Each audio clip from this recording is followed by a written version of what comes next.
Ampuliriza omulungi, nkwaniriza musula yaffe ey'omusanvu. Katono nnyo okujjukiza we twakoma musula yaffe yayita. Munnange nga tuwonedde awatono okufa emmimbiri, era n'ekyo ne kiba nga kyatweraliikiriza nnyo olw'okubanga obulamu bwaffe bwali bujja kubalirwanga ku ngalo. Twaleeta enteekateeka era bwetyo ne tubigaayamu, nze, Mikolo, Nassaza ne muwala we Koomunaku ne tukola enteekateeka z'okuva mu maka ago. Nkwaniriza musuula atannayitaayita. Obudde bwali bwa ttumbi ng'omwezi gwesammula nnyo era nga gukubye ettumba. N'abantu bonna amatu nga bamalidde wansi ne twesoobolola okuva mu maka ga kitange Kijjo nga ye taliiwo. Twagenda n'entanda n'ebintu ebirala bitonotono ebyatuteekerateekerwa Nassaza ne Koomunaku. Mu bukulu twali tutemera kumpi Koomunaku n'agamba ye nga muddu awaka. siba mukazi nange Mu nnaku ze nasooka okugenda naye okulunda yanga nnyo olw'obutono ne mmukwata nga mpita lugonjamye era n'okumusiisiitira enjeje nga maze okumusuubiza nti bulijjo taatulanga ku mwoyo era nga bwe tutandika kuddayo kumugoberera nga tufiira obuddamu ne tumusiibula ne tutambula nga tugenda tweyimba mu busiikirize kubanga twatya okweramba olujja nti si kulwa nga waliwo afulumyeko ebweru n'atulaba. Koomunaku yasigala ayimiridde awo omukwano ogwo gwatuwanguza ebizibu natuuka enfunda nga lya nga sinnabulirayo nga ndaba tannavaawo. Anti omanyi nga twasooka okutambula nga tukwata ekkubo eryalaga olwalwo omusajja n'ajja okulaba nga tulekera ddala obubonero n'amunyumiza ebintu bingi ebikulaga nti tukutte ludduulu yali musajja so nga twayagala kuwubya muntu yenna ng'abadde yasekanga ng'ate tyemuka nnyindo tumaze okutambulako ebbanga ate nga bw'asirika azimbanga obudde era obw'amawunjuwunju nalaba amaze okunyumya ne musaba ngende naye yalaga nga mu nsi ya Kabaka Bazisumba Kaddulubaale n'alinnya mu kyoto n'akubira ddala enkanda wansi nti tomutwala ye nnaali kugasaako yasuulumba obusuulumbi talina kyamagezi kyakola obulamu buwulira nti singa batuwondera ne batugwako wakiri okufa nga twerwanyeko okusinga okuzzibwayo. Nze kulwange nga sijja kuddayo naye kulwamukolo nga siyinza kati bayinza kumukwatako bwala ng'abadde abula n'aba mulamu. ne yeetema engalike n'aleerejja nga naye omusajja akonye okutuusa ekitundu ky'ensi kino kyali kya ntentezi.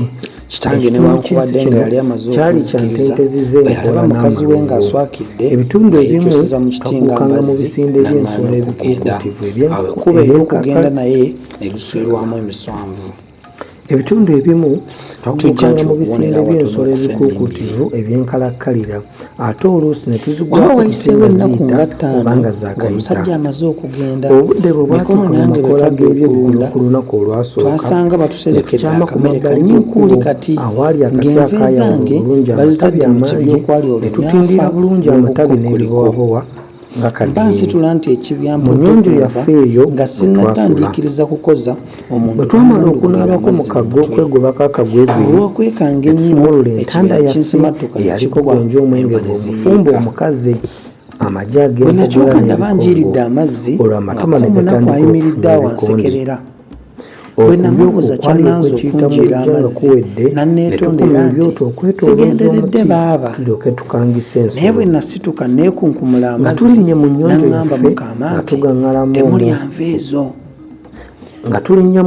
yaffe nga tugaŋŋalamu omwo era ng'akyatangaalira twalaba akasolo nga kali awo ku lyoto. mu kaseera ako embwa ya nnyinimu nejja ekiri mu ttumbi twalaba akasolo nga kali awo ku lyoto omwali amaku ga Nammogge nga gateta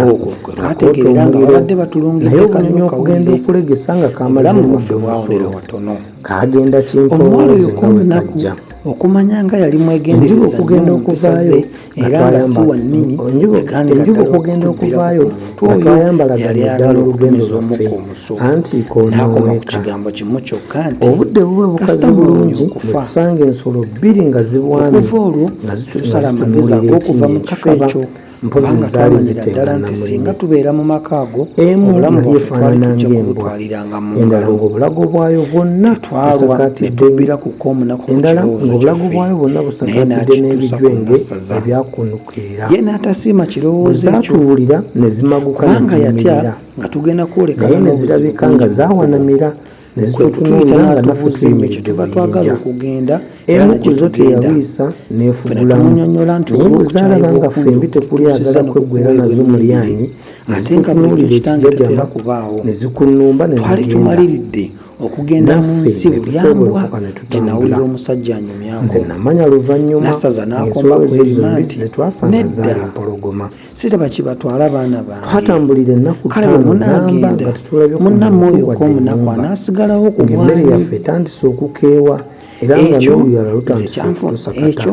nze nno nga tuli mu mbeera eyo ku lunaku olw'omukaaga mu ttuntu wakati twali tuyita ku lwazi ate nga tukutte akakubo ke twalowooza nga kajja kututuusiza ku luzzi ne tugwa ku muwala anaaba.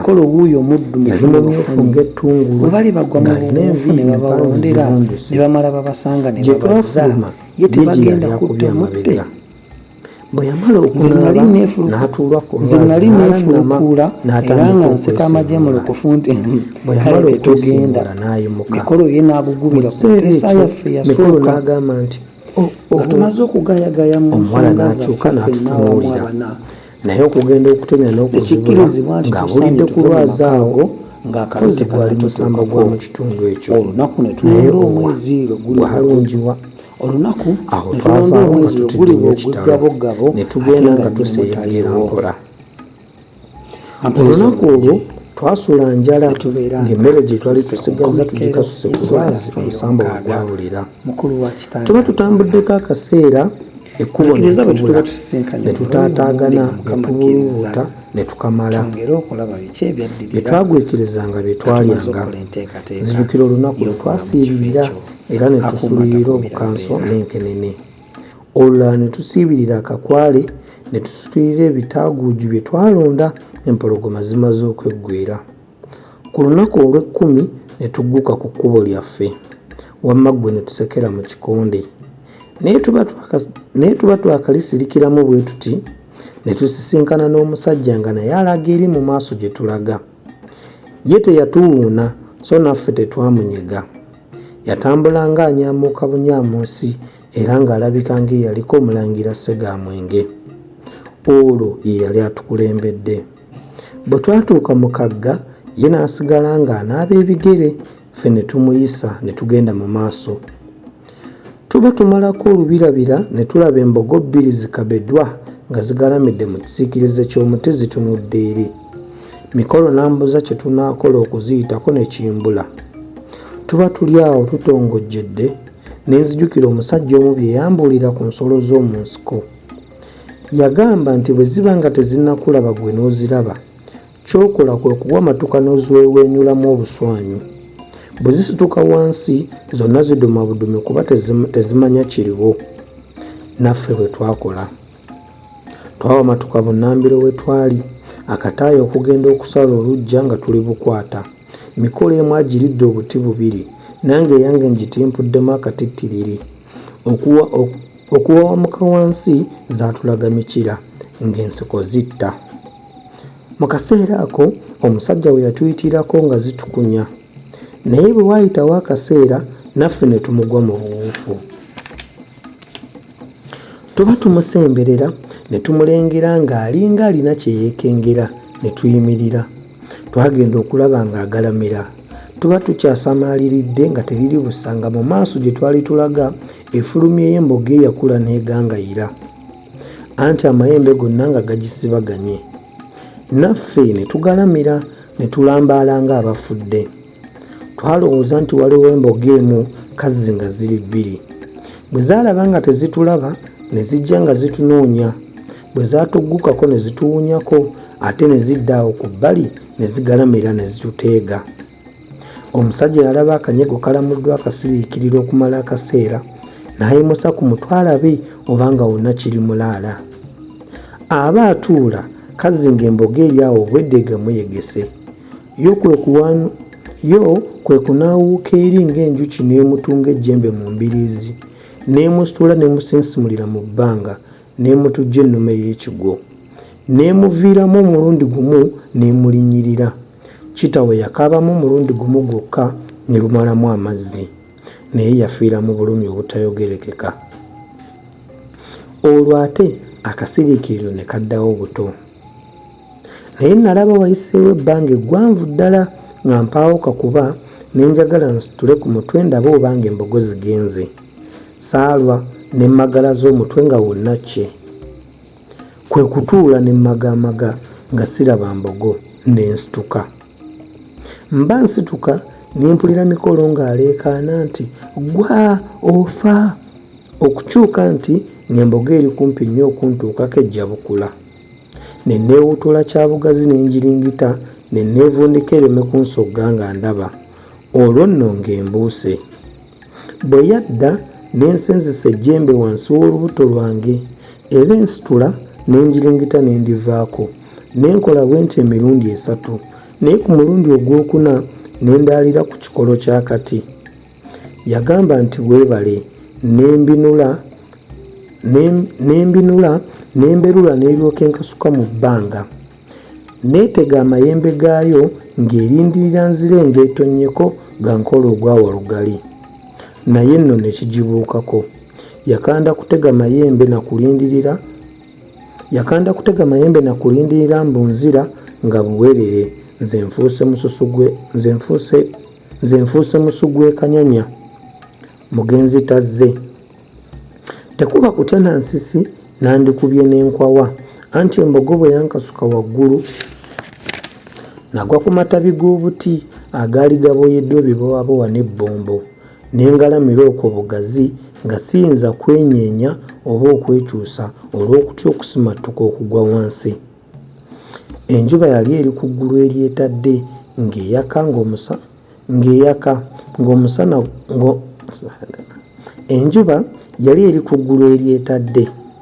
ng'eyaka omusana ogwansiika ne gumbabirira n'embugujja n'enkamala. Embogo yalaba tendaba n'egalamira awo wansi wakati kwe nali leero nze nga buli kaseera mponga buwonzi. Mikolo aleme kwenyeenya kumumalirako biruyi byayo 3. We nali ngiwulira ng'efuuwa. Mba ndi ku kibanyi kyange okwo nga ndaba Ssebukuule w'omusota ajjakkira ku ttabi ly'omuti eryali lireebeeta ku busammambiro bw'akatabi kwe nali ndaalidde. Ssesota bwe yali ali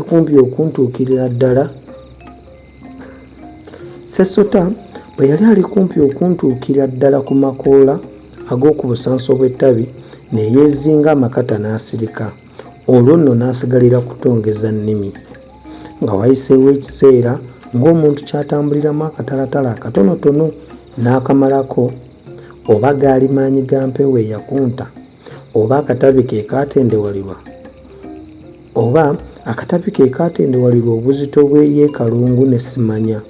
Anti nagenda okuwulira ng'essota linneegonnomola ku bigere. N'enjula okufa ensisi. Bwe nateeba okwenyeenya nti limbojja n'enguma. Nagenda okuwulira nga lyezingulula mpola ne lijja nga lintambulirako liryo ku bisambi, ku lubuto, mu kifuba tugatunulaganyizza. Olwo nno okugwa n'embogo n'embyerabira kati ne ndowooza gusota ogwo gwokka. Kwe kugubaka mu bulago ne nsindika eri ekinene. Nagenda okuwulira nga gwewuttudde wansi.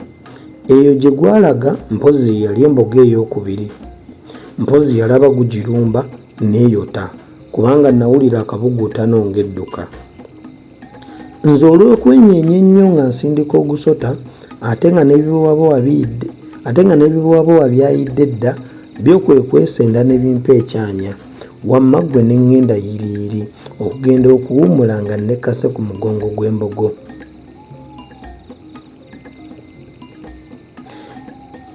Nange njeebagazze mabega ekintu kye saayagala. Ekyekango nga bwe kitamanya muzira Embogo bwe yalaba efunye omwebagazi gw'eteeyagalidde n'etyekuula emisinde n'egenda nti ng'ebuuka ebibanda. Nze olwo ne ngiringita. Naffe bwe twamala okulonda ebyaffe gye byali bisasikidde, omusulo ne tumalamu. Twali twakatambulako Kinyana Mpindi ne tulengera omusamba gwe twafaanaaniriza okuba guli gwe twasanga gunaaba ku lwazi nga gweteze mu kkubo gumwenya, naye okukyusa tutya amaaso emirundi ebiri nga tulaba lya mulere. Mpuliriza omulungi, nzikiriza tukomaawo essuula yaffe ey'omusanvu w'ekoma. Tujja kusisinkana mu kitundu ekinaddirira mu ssula y'omunaana bw'anaaba ng'akkiriza Mukama. Akuume atakuumira mpeera.